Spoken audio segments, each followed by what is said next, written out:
Hello बच्चों, इस video में हम पढ़ेंगे chapter log on to MS Access, जिसमें हम पढ़ेंगे learn relational database management system, what is database, advantage of database and learn component of database, creating, opening and closing a database in MS Access 2016। तो Microsoft Access is of database management system from Microsoft, जो कि relational Microsoft को combine करता है। तो let database engine with a graphical user interface and software development tool. तो it is a number of Microsoft Office suite of application. इसमें बहुत सारी applications होती हैं जिसमें कि प्रोफेशनल और हायर एडिशन और सोल्ड सेपरेटली होती हैं। Getting started with MS Access, तो किस तरह से स्टार्ट करते हैं एमएस एक्सेस उसके बारे में पढ़ते हैं। तो एमएस एक्सेस को स्टार्ट करने के लिए कुछ स्टेप्स फॉलो करने पड़ते हैं। जैसे ऑल प्रोग्राम स्टार्ट पर क्लिक करके ऑल प्रोग्राम्स को क्लिक करेंगे, फिर माइक्रोसॉफ्ट ऑफिस को क्लिक करेंगे और फिर माइक्रोसॉफ्ट एक्सेस 2010 को हम खोलेंगे। फिर component of Microsoft Access window, तो उसमें सबसे पहले टाइटल बार होता है जिसमें करंटली ओपन डाटाबेस जो रहता है उसका नाम दिखा होता है। फिर फाइल टैब होता है जिसमें कि बैक स्टेज व्यू और फाइल कमांड जैसे कि न्यू और ओपन डिस्प्ले होते हैं। इसके बाद क्विक एक्सेस टूल बार होता है जो कि क्विक एक्सेस बटन जैसे कि सेव, अंडू या रीडू कमांड्स दिखाता है। फिर रिबन होता है जिसमें रिलेटेड कमांड्स के टैब्स होते हैं। हर एक टैब जो है वो कॉमन टास्क के शॉर्टकट बटन प्रोवाइड करता है। इसके बाद डाटाबेस ऑब्जेक्ट है, तो इन एक्सेस डाटाबेस में चार मेन ऑब्जेक्ट होते हैं: tables, queries, forms and reports. और ये ऑब्जेक्ट्स जो है वो नेविगेशन पेन में डिस्प्ले होते हैं। इसके बाद नेविगेशन पेन में it contains all available database object. सबसे पहले स्टेटस बार के बारे में पढ़ते हैं। डिस्प्ले इंफॉर्मेशन, जो कि करंट ऑब्जेक्ट है या व्यू है उसके बारे में इंफॉर्मेशन देता है। वर्क एरिया, जहां पर हम डाटाबेस एलिमेंट सेलेक्ट करते हैं अलग अलग। इसके बाद व्हाट इज ए डाटाबेस, तो database is a data structure जिसमें कि ऑर्गेनाइज्ड इंफॉर्मेशन स्टोर होती है। ज्यादातर डाटाबेस में मल्टीपल टेबल्स होती हैं जिसमें कि विच में each include several different fields, अलग अलग फील्ड हो सकते हैं उनमें। जैसे कि you must have a telephone directory, जैसे आपके पास टेलीफोन डायरेक्टरी होती थी जिसमें कि आप अपने सारे कॉन्टेक्ट्स के, अपने फ्रेंड्स के contact number, contact detail maintain करते थे। तो contact details would include the telephone number, address, email address. और ये टेलीफोन डायरेक्टरी को आप अपना डाटाबेस बोल सकते हैं।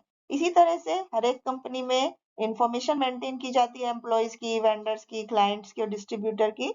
तो ये कंपनी का डाटाबेस है। All the information relating to the employee, client, vendor and distributors are maintained in the database.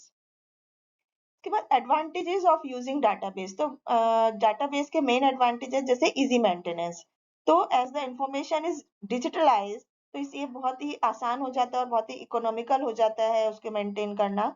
दूसरा, मिनिमम डाटा रिडंडेंसी, तो डाटाबेस सिस्टम में डाटा एक जगह पर सेव रहता है and the data is integrated into a single logical structure. तो अलग अलग एप्लीकेशंस होती हैं डाटा के लिए सेंट्रली कंट्रोल लोकेशन पर, और ये सेंट्रल स्टोरेज ऑफ डाटा जो होता है वो डाटा की रिडंडेंसी को रिड्यूस करता है।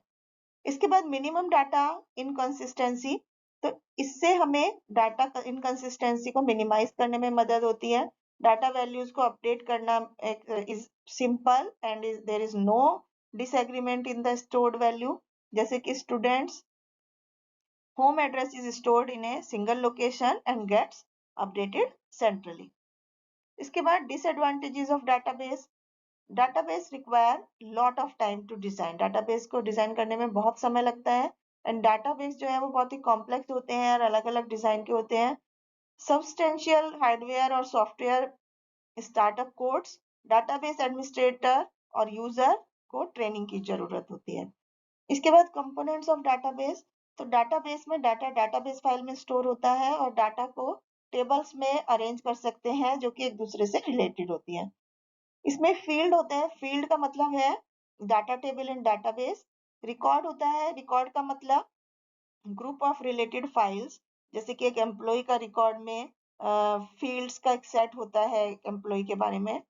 टेबल होती है, टेबल्स वो जगह है जहां पर आपके डाटाबेस की सारी इंफॉर्मेशन होती है, is stored in the form of rose and columns. Your table structure is formed before creating any table, जिसमें कि नाम, साइज और अलग अलग फील्ड्स के टाइप होते हैं. डाटा शीट बाय डिफॉल्ट हर एक टेबल में एक स्प्रेडशीट ग्रिड होती है जिसको डाटा शीट बोलते हैं. आप यहाँ पर इसमें अपना डाटा एंटर कर सकते हैं डायरेक्टली.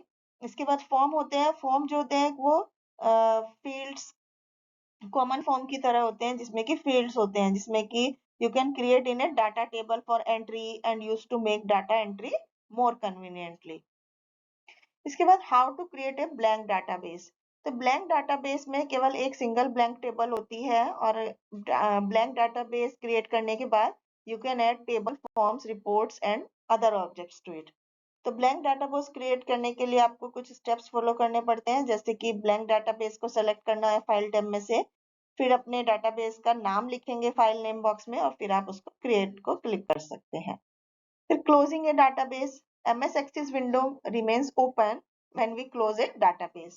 तो Access में आप बहुत सारे डाटाबेस एक ही समय पर खोल सकते हैं और when we close a database, तो closing a database free up your computer's memory. Database को क्लोज करने के लिए कुछ स्टेप्स हैं, जैसे कि फाइल टैब को क्लिक करेंगे तो फाइल मेन्यू ओपन होगा, उसमें क्लोज डाटाबेस ऑप्शन पर क्लिक कर सकते हैं. फिर ओपनिंग ए डाटाबेस फाइल, उसके लिए फाइल टैब को क्लिक करके बैकस्टेज व्यू डिस्प्ले होगा आपके सामने. फिर ओपन ऑप्शन को क्लिक करेंगे तो ओपन डायलॉग बॉक्स आपके सामने आएगा. यहाँ पर आप अलग अलग लोकेशन को नेविगेट कर सकते हैं and click on the name of the file that is to be open. इसके बाद creating a new table in data sheet view. तो data sheet view enables you to create a table and then add new fields simply by entering the field name into the column heading placeholders. तो data sheet view अच्छा है when you want to quick table comprising just a few fields. उसके बाद creating a new table in design view. तो design view enables you to create a new table with the same field that we require. Design view में window is divided into two panes, two top open, top pane for creating field name, define field types and enter field description, and bottom pane जो होता है उसमें आप field की property specify करते हैं. When you create a table in design view, you have to signify the following. सबसे पहले file name, data type आपको उसमें डालना होगा, टेक्स्ट डालना होगा, मेमो डालनी होगी, मेमोरी कितनी है, नंबर्स डालने होंगे, डेट एंड टाइम डालना होगा कि ये this type only stores numbers illustrating valid dates and time. फिर करेंसी, ऑटो नंबर, यस और नो. फिर OLE object, it enables to store object created in another application. Hyperlink. उसके बाद to create a new table in design view आपको कुछ steps follow करने पड़ेंगे. जैसे डाटाबेस को ओपन करना है तो रिबन में से क्रिएट टैब को क्लिक करेंगे. फिर टेबल टूल्स टैब आपके सामने आएगा टाइटल बार में, तो डिजाइन टैब को सेलेक्ट करेंगे. तो in the field name column enter the name of the first field, for example employ ID. फिर press the tab key to move the insertion point to the data type field. फिर इसी तरह से इसके आगे के स्टेप्स को follow करके आप ये कर सकते हैं. फिर सेटिंग ए प्राइमरी की. तो प्राइमरी की का मतलब होता है to the field which comprises unique value for each record that enables us to differentiate the record of in a file. जैसे कि data stored in a key field would use employee ID as a key field because it uniquely recognize each employee. इसके बाद understanding field properties. तो एक property is an attribute जो कि object की appearance, behaviour या कैरेक्टरिस्टिक को define करती है. इसके बाद properties pane. When a field is selected in design view तो इसकी प्रॉपर्टी लोअर पेन में डिस्प्ले होती है. जनरल टैब होता है जो कि आप ज्यादातर जिन प्रॉपर्टीज से काम करते हैं वो सब इसमें होती हैं. लुकअप टैब होता है जो कि मेनली लुकअप लिस्ट का सेटिंग होता है. ड्रॉप डाउन लिस्ट होती है, कुछ प्रॉपर्टीज में ड्रॉप डाउन लिस्ट होती है. प्रॉपर्टी इंफॉर्मेशन होती है when the insertion point is in properties box तो information about that property displays here. उसके बाद यस नो प्रॉपर्टी होती है, कुछ प्रॉपर्टी होती हैं जो यस नो क्वेश्चंस इलस्ट्रेट करती हैं. इसके बाद सेटिंग फील्ड साइज प्रॉपर्टी होती है. To close an object. तो बच्चों if you want to close the object तो आपको उसको सेलेक्ट करना होगा, click the X on the cross का निशान बना होता है डॉक्यूमेंट के राइट साइड में, तो closing an object, saving and closing the table.